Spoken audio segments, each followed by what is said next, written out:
તમારું Saraswati group of education ની જે ઓનલાઈન સફર છે તેમાં હું છું તમારા ઇંગ્લિશના શિક્ષક રાજેશ ઝાલાવાડિયા. મિત્રો લાસ્ટ લેક્ચરમાં આપણે ડિસ્કસ કર્યું કે ભાઈ ગ્રીન ચાર્ટર નામનો જે પાર્ટ છે એમાં ત્રીજા નંબરના લેક્ચરમાં કે ભાઈ અમુક ઓફિસ કે અમુક જે બિલ્ડિંગ્સ છે, અમુક ઘર છે એને એ રીતે બાંધવા જોઈએ કે જેથી કરીને કુદરતી સૂર્યપ્રકાશ તો આપણે ઘરમાં દાખલ થઈ શકે.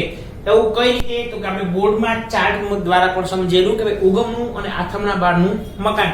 એની પહેલાનો પોઈન્ટ જોયો કે ભાઈ પ્રિન્ટ આઉટ જે છે ત્યારે જ કાઢવી જોઈએ, તો કે જ્યારે ખૂબ જ જરૂરી હોય. એડિટિંગ જે છે તો કે સૌપ્રથમ થઈ જવું જોઈએ. અને રીડિંગ વર્ક જે છે એ તો કે પીસી, લેપટોપ કે મોનિટરની સ્ક્રીન પર પણ થઈ શકે છે. એની પહેલા તો કે ભાઈ પેમ્પલેટ જે છે એ તો કે એની પર કાયદો ઘડાવવો જોઈએ કે જેથી કરીને આડેધડ રીતે વેચી દેવામાં આવે નહીં. આડેધડ તો ન વેચી દેવામાં આવે, પણ સાથે સાથે જેને જરૂર નથી એને પણ પેમ્પલેટ મળવું જોઈએ નહીં. એના પછી તો કે આપણી હેબિટ જે છે ઇલેક્ટ્રિસિટી કન્ઝમ્પશનની એમાં તો કે સુધારો કરવાની જરૂર છે. ઘરે કે ઓફિસે જ્યારે જરૂર ન હોય ત્યારે તો કે આપણે લાઇટ, પંખા, એસી કે કુલર ને આપણે બંધ કરી શકીએ છીએ. જનરલી મોટા ભાગે લોકો ઓફિસ કે સ્કૂલમાં બેદરકાર જોવા મળતા હોય છે.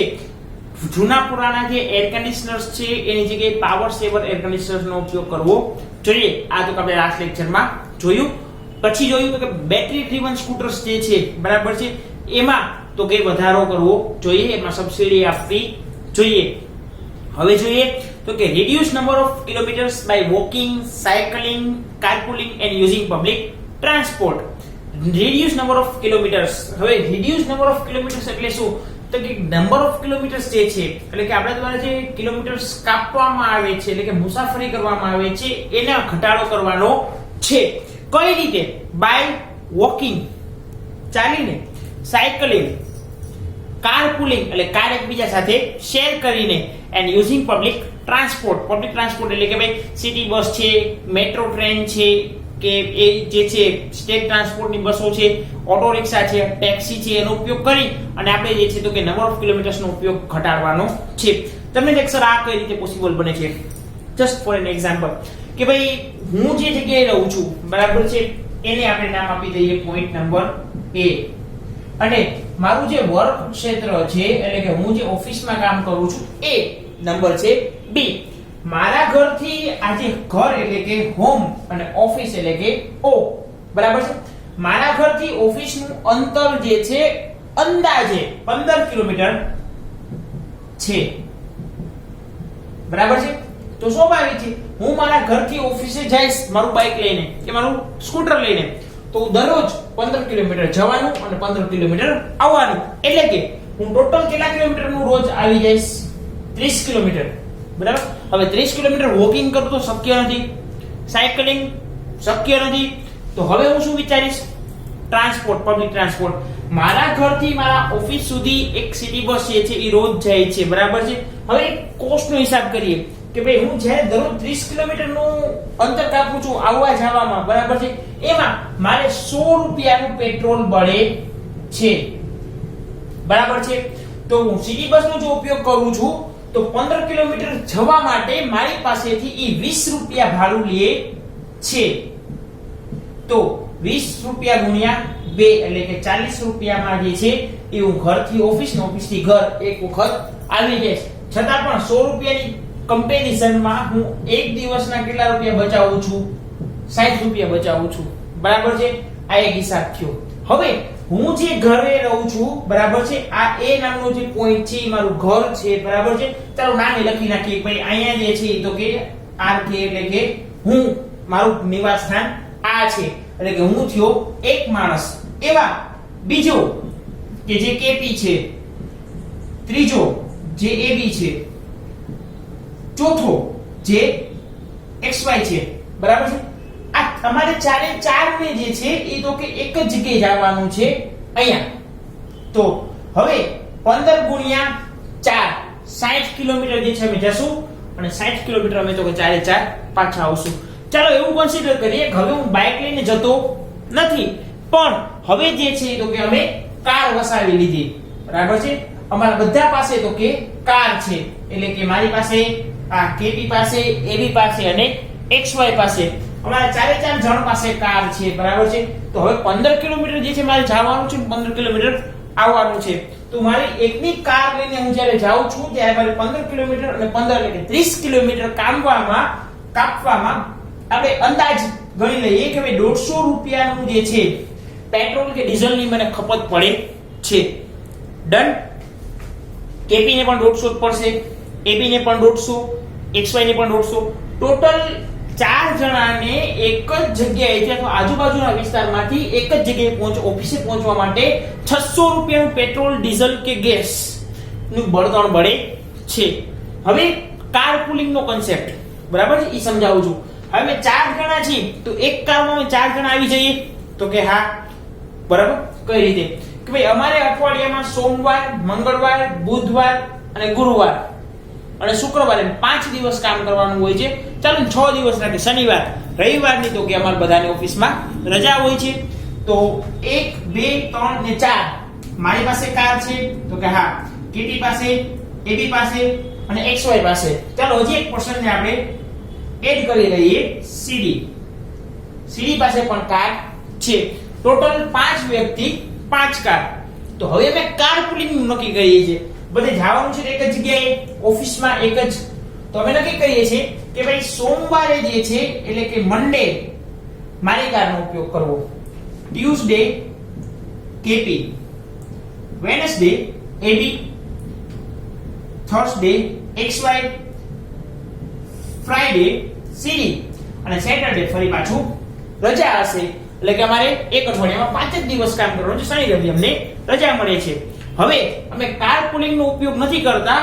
સોમવારે પણ મારી ગાડી લઈને જાઉં છું, મંગળવારે પણ મારી ગાડી લઈને જાઉં છું, એમ 5 દિવસ મારી ગાડી લઈને જાય તો રસ્તામાં જે છે 5 ગાડી એક સાથે ટ્રાફિક કરશે. પ્લસ અમારું જે ઓફિસનું જે પાર્કિંગ એરિયા જે છે, બરાબર છે, એ બહુ નાનું છે, બરાબર. એમાં એક સાથે 5 ગાડી સમાય એમ નથી. ચાલો 5 ગાડી સમાઈ ગઈ તો બાકીના જે અમારા ઓફિસના બીજા વ્યક્તિઓ જે બાઇક લઈને આવે છે એને તો કે રાખવામાં તકલીફ પડે છે, બરાબર છે. એના કરતા હવે અમે આ 5 જણા જો એક જ કારમાં આવીએ, બરાબર, તો સેમ પાર્કિંગ જે છે, બરાબર, ત્યાં એક જ કાર પાર્ક થશે. એક જ કારમાંથી 5 જણા જે છે અમે નીકળી જશું અને બાકીનો જે એરિયા વધ્યો એ તો કે બીજા લોકોને પાર્કિંગ માટે અવેલેબલ થશે.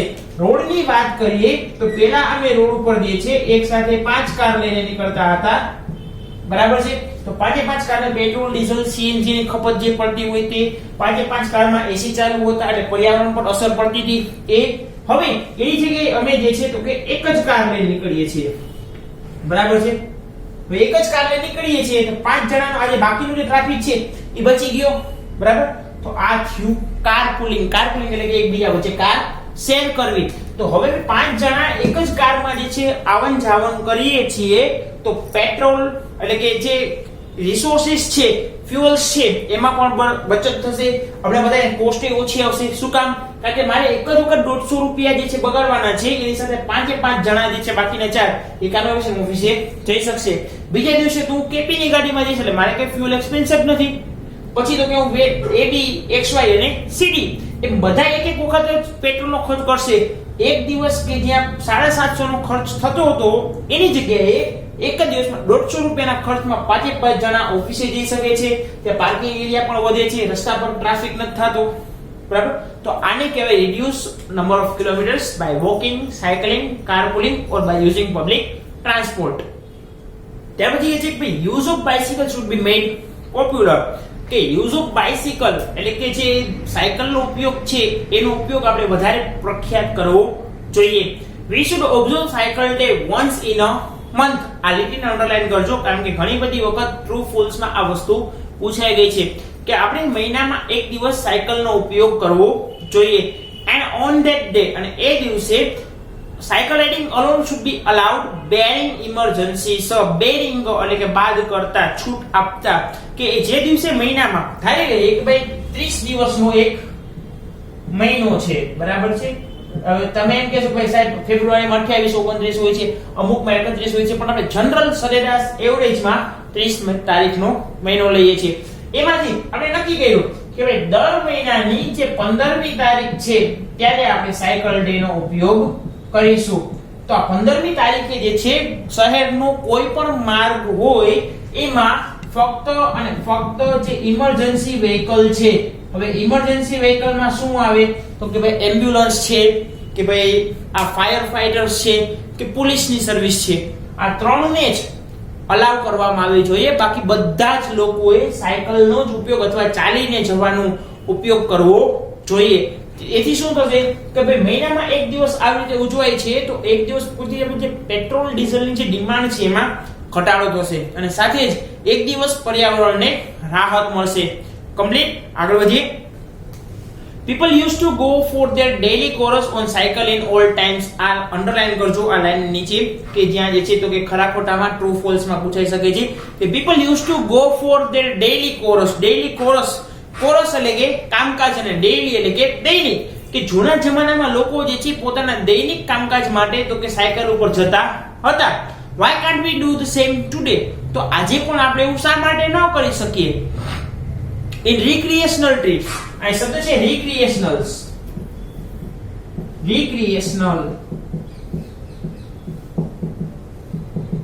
trips એટલે કે આનંદની યાત્રા. હવે આનંદની યાત્રા તો કામ સમજવામાં થોડીક તકલીફ પડે છે, પણ એને બહુ જો સારી રીતે સમજવું હોય તો લોંગ ડ્રાઈવ. આજે આપણે લોંગ ડ્રાઈવ નો જેમાં ક્રેઝ વધ્યો છે કે ભાઈ બાઇક નવું લઈએ કે નવી કાર લઈએ તો બસ આમ મજા નથી આવતો, ચાલો લોંગ ડ્રાઈવ માં નીકળી જઈએ, ક્યાંય કેટલા કિલોમીટર સુધી જઈએ એવા રખડીએ એનું કોઈ હિસાબ નહીં. એમ કે છે કે in recreational trips we can opt for bicycle instead of car or motorbike. જો તમે લોંગ ડ્રાઈવ પર જવાની બહુ ઈચ્છા થાય છે તો તમે જે છે કાર કે મોટર બાઇક એટલે કે જે હોન્ડા કે કોઈ પણ બાઇક છે તમારી પાસે એના બદલે સાયકલનો ઉપયોગ કરો. બરાબર છે. એનાથી શું થશે કે ભાઈ તમારે જે છે તમે કાર લઈને 25 કિલોમીટર સુધી લોંગ ડ્રાઈવમાં જઈ આવ્યા કે બાઇક લઈને 30 કિલોમીટર સુધી લોંગ ડ્રાઈવમાં જઈ આવ્યા, પણ એના કરતા તમે સાયકલ લઈને જાઓ તો તમારું સ્વાસ્થ્ય સારું રહેશે. બરાબર છે.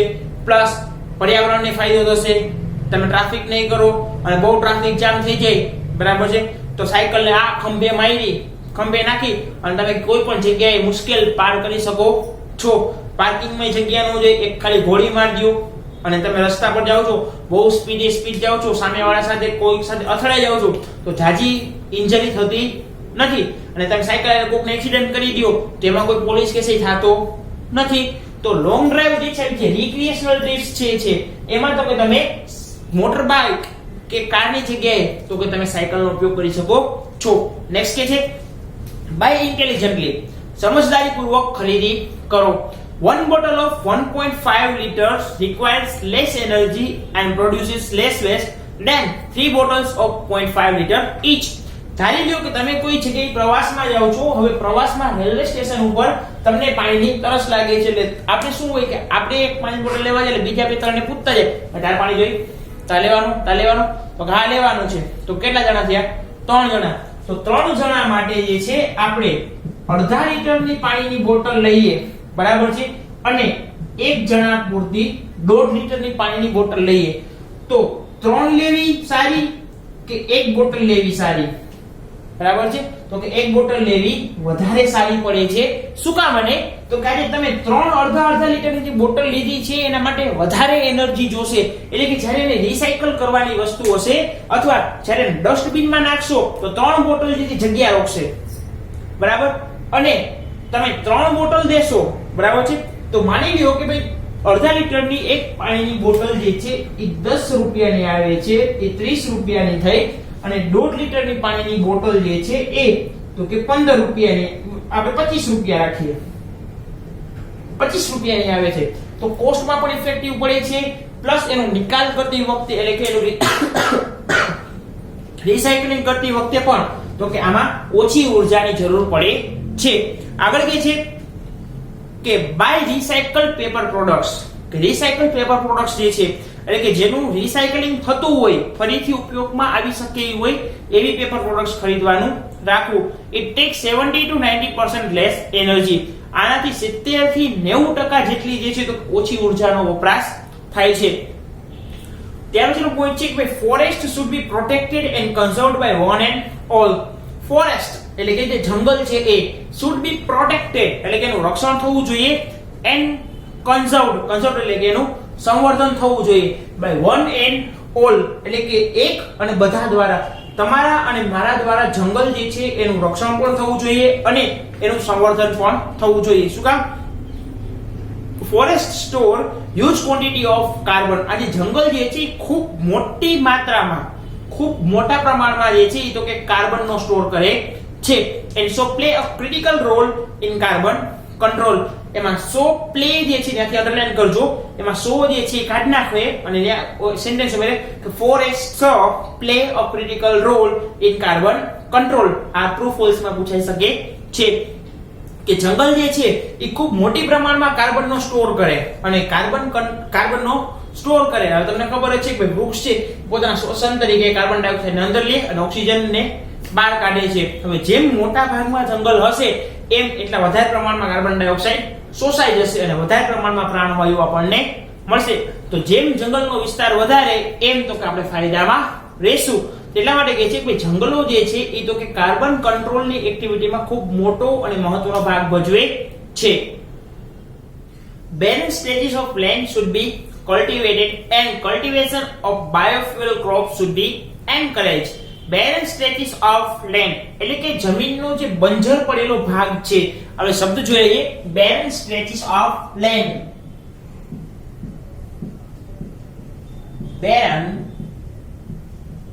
stretches of land એટલે કે જમીનનો બંજર ભાગ બંજર એટલે તો કે બિન ઉપજાઉ કે જે બિન ઉપજાઉ જમીન જે છે એનો અમુક જે ભાગ છે should be cultivated એટલે કે એમાં ખેતી કામ થવું જોઈએ and cultivation of biofuel crops should be encouraged cultivation of biofuel crops biofuel એટલે શું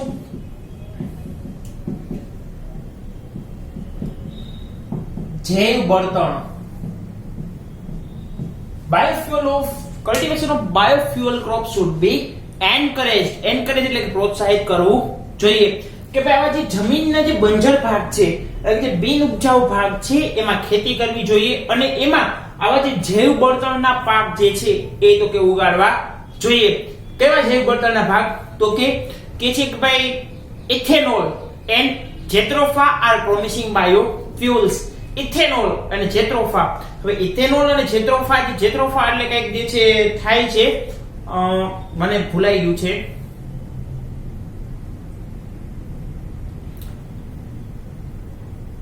ethanol and jatropha are promising biofuels ethanol અને જેટ્રોફા જે છે ઈ તો કે ખૂબ જ સારા એવા બાયોફ્યુઅલ છે એટલે કે કિંમતી પણ કહી શકાય અને સહેલાઈથી ઉગી શકે એવા બાયોફ્યુઅલ્સ કહેવાય છે અત્યારે તમને ખબર હોય તો ઘણી બધી જગ્યાએ તમે બાયોડીઝલ નો પંપ જોયો હશે તો બાયોડીઝલ જે છે આ બાયોફ્યુઅલ માંથી મેળવવામાં આવે છે નેક્સ્ટ કે છે કે household wet waste should be composted separately household wet waste household એટલે કે ઘરનો વેટ વેસ્ટ એટલે કે ભીનો કચરો શુડ બી એટલે કે થવો જોઈએ કમ્પોસ્ટેડ એટલે કે નિકાલ બી સેપરેટલી એટલે કે અલગ રીતે ઘરનો જે પણ કઈ ભીનો કચરો છે એનો નિકાલ જે છે એ તો કે અલગથી થવો જોઈએ pots made for receiving such waste could be purchased from markets કે આના માટેના જે અલગ પોટ્સ એટલે કે જે ઘડા આવે છે કે જે બકેટ હોય કે એવો પાત્ર હોય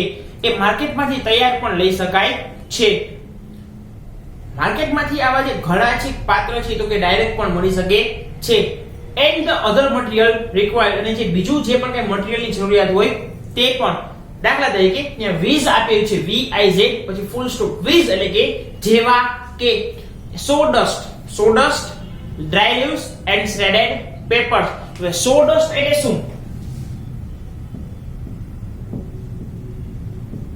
sawdust એટલે કે લાકડાનો વહોર હવે વહોર એટલે શું તો કે ફર્નિચર આપણે કરતા હોય બરાબર છે તો ફર્નિચરમાં જો લાકડાના જે છોલ જે પડે છે એને તો કે sawdust કહેવાય ત્યારબાદ કયું છે ડ્રાય લીવ્સ એટલે સુકાઈ ગયેલા પાંદડાઓ સૂકા પાંદડા અને પછી કીધું છે shredded papers. શું કીધું છે? shredded, સ્પેલિંગ છે shredded, shredded papers, એટલે કે કાગળનો છીણ. કાગળનું છીણ એટલે તો કે ભાઈ કાગળ જે છે બરાબર છે, એટલે તમે એનો જે માવો જે આવે છે એ પ્રકારનો કાગળનો છીણ. કે તમે કોઈ પણ કાગળ હોય છાપાનું તમે પાણીમાં પલાળો અને પછી બે કલાક પાણી નીચવી નાખો પછી જે તૈયાર થાય એને કાગળનો છીણ કહેવાય છે, અથવા તો કે બજારમાં એવું મટીરીયલ ઓલરેડી મળે છે. તો કે લાકડાનો વહોર છે, સૂકા પાંદડા છે, કાગળનો છીણ છે, આ જે બધી વસ્તુ છે એ તો કે માર્કેટમાંથી તૈયાર પણ મળી શકે એમ હોય છે. તો એનું શું કરવાનું? અને they are cheap and eco friendly. Cheap એટલે કે સસ્તા અને ઇકો ફ્રેન્ડલી એટલે કે પર્યાવરણીય મિત્રો. એટલે કે આ ત્રણ જે છે એનાથી પર્યાવરણને કોઈ પણ પ્રકારનું નુકસાન થતું નથી. એટલે કે તેઓ જ્યારે પર્યાવરણમાં ભળી જાય છે એની લાઈફ સાયકલ પૂરી થઈ જાય એને તમે કદાચ જે છે ઉકરડામાં કે બાર જે છે આ ત્રણેયને નાખી દો, લાકડાનો વહોર હોય કે સૂકા પાંદડા હોય, કાગળનો છીણ હોય, એનાથી પર્યાવરણને કોઈ પણ પ્રકારનું નુકસાન થતું નથી અને સહેલાઈથી તેઓ પર્યાવરણમાં ભળી જતા હોય છે. આગળ કે છે composting could be done for both for individual houses and community dwellings. હવે આ જે વેટ વેસ્ટ છે, ઘરનો જે ભીનો કચરો છે એનું કમ્પોસ્ટિંગ નિકાલ બે રીતે થઈ શકે. એટલે કે ફોર ઇન્ડિવિડ્યુઅલ હાઉસીસ એટલે કે વ્યક્તિગત ઘર હોય છે એ, અને કોમ્યુનલ ડ્વેલિંગ્સ. હવે કોમ્યુનિટી ડ્વેલિંગ્સ એટલે શું? તો કે જોઈ લઈએ. કોમ્યુનિટી એટલે તો કે સૌપ્રથમ આપણને ખબર છે કે કોમ્યુનિટી એટલે તો કે એક પ્રકારનો સમૂહ, અને ડ્વેલ આ ડ્વેલ જે છે ઈ તો કે આપણે આવી ગયું ચેપ્ટર નંબર 1 ની જે પોએમ નંબર 1 છે સનરાઈઝ ઓન ધ કાંચનજંગા, એમાં જે છે છેલ્લો લાઈન છે એમાં શબ્દ છે ડ્વેલ, જેનો સમાનાર્થી સિનોનિમ થાય લીવ એટલે કે રહેવું. કોમ્યુનિટી ડ્વેલિંગ્સ એટલે કે જ્યાં સમૂહ વસવાટ હોય ત્યાં. સમૂહ વસવાટ એટલે તો કે એક કરતા વધારે લોકો રહેતા હોય એવી જગ્યામાં, એટલે કે ટેનામેન્ટ કે એપાર્ટમેન્ટ બરાબર છે, એમાં જો કોઈ રહેતું હોય તો એક વ્યક્તિ માટે પર્સનલ અથવા બધા માટે એક સામટું એમ તો કે ભીના કચરાનો નિકાલ થઈ શકે એમ છે. આગળ this way we can produce a lot useful manure besides achieving cleanliness. કે this way આ રીતે we can produce a lot useful manure. manure એટલે કે ઉપયોગી ચીજ. કે આ રીતે આપણે ઘણી જ ઉપયોગી ચીજને જે છે તો કે મેળવી શકીએ છીએ. besides એટલે કે ઉપરાંત, achieving cleanliness કે આ રીતે ઘરનો ભીનો કચરો જે છે એનો વ્યવસ્થિત નિકાલ કરીએ તો જે છે એક સ્વચ્છતાની સાથે સાથે જે છે એ તો કે ઘણી બધી ઉપયોગી ચીજ પણ આપણને મળે છે. તો તમને એમ થાય કે ભાઈ ભીના કચરાનો નિકાલ કરીએ તો એનાથી આપણને શું ઉપયોગી ચીજ મળે? તો કે ભીના કચરાનો જો વ્યવસ્થિત આ બધાનો ઉપયોગ કરીને નિકાલ કરવામાં આવે તો આપણને ઘર બેઠા ફર્ટિલાઇઝર એટલે કે દેશી ખાતરનો ઉપયોગ જે છે દેશી ખાતર મળે છે, કે જે ઘરમાં ફૂલ છોડ વાવેલા હોય એમાં તમારે નાખવું હોય તો નાખી શકાય છે. નેક્સ્ટ પોઈન્ટ છે choose products with little packages by refills when you can. કે choose products with little packages, હંમેશા પ્રોડક્ટ એવી ખરીદવાની કે જેમાં સૌથી ઓછા પેકિંગના પડ આપેલા હોય. તમે ઘણી બધી પ્રોડક્ટ જોઈ હશે, તેમાં એવું હોય કે પ્રોડક્ટ હોય એની પર એક પડ ચડાવેલું હોય, એની ઉપર બીજું પડ હોય, એની ઉપર ત્રીજું પડ હોય. તો આ જે છે એક્સ્ટ્રા લેયર ઓફ પેકેજિંગ કહેવાય, બરાબર, જે પ્રોડક્ટની ક્વોલિટી માટે ચડાવવામાં આવેલા હોય છે. જ્યારે તમે ખરીદી કરવા માટે જાઓ છો તો હંમેશા એવી પ્રોડક્ટને પસંદ કરો કે જેમાં સૌથી ઓછામાં ઓછું પેકેજિંગનો ઉપયોગ થયેલો હોય. And buy refills when you can. Refill એટલે કે કોઈ પણ પ્રોડક્ટ એવી ખરીદી કરો કે જ્યાં જરૂર પડે ત્યારે એમાં ફરીથી એનો ઉપયોગ કરી શકાય નવી લેવાને બદલે. દાખલા તરીકે આ માર્કર, કે આ જે માર્કર છે હવે આમાં આની સહી જે છે બરાબર ઇંક એ ડ્રાય થઈ જાય તો કે આને ઓપન કરી અને આને રિફિલ કરી શકાય છે, એટલે કે આને ઇંક જે છે તો કે આમાં ભરી શકાય છે, જેથી કરીને આ માર્કર ફરીથી ઉપયોગમાં આવી શકે છે. હવે જો માનો એવું ન કરીએ બરાબર તો એક માર્કર તમે લ્યો છો તો વધીને 2 થી 3 દિવસ જે છે એ તો કે કન્ટિન્યુ તમે વ્યવસ્થિત લખી શકો છો. પછી તો કે ઇંક ડલ પડી જાય તો શું નવી માર્કર લેવા જવાની? તો કે ના, એવું થતું નથી. બાય રિફિલ્સ વેન યુ કેમ? માર્કર વન ટાઈમ પરચેસ છે, એક જ વખત ખરીદી છે, પણ એની જે ઇંક જે છે દર વખતે આપણે લેવી પડે, પણ એનાથી માર્કર જે છે એ તો કે વધારે સમય ચાલે છે. આ પોઈન્ટ હતો. નેક્સ્ટ કે છે કે start following the practice of rooftop rain water harvesting. આ શબ્દ બહુ સમજવા જેવું છે. Rooftop rain water harvesting. Roof top rain water.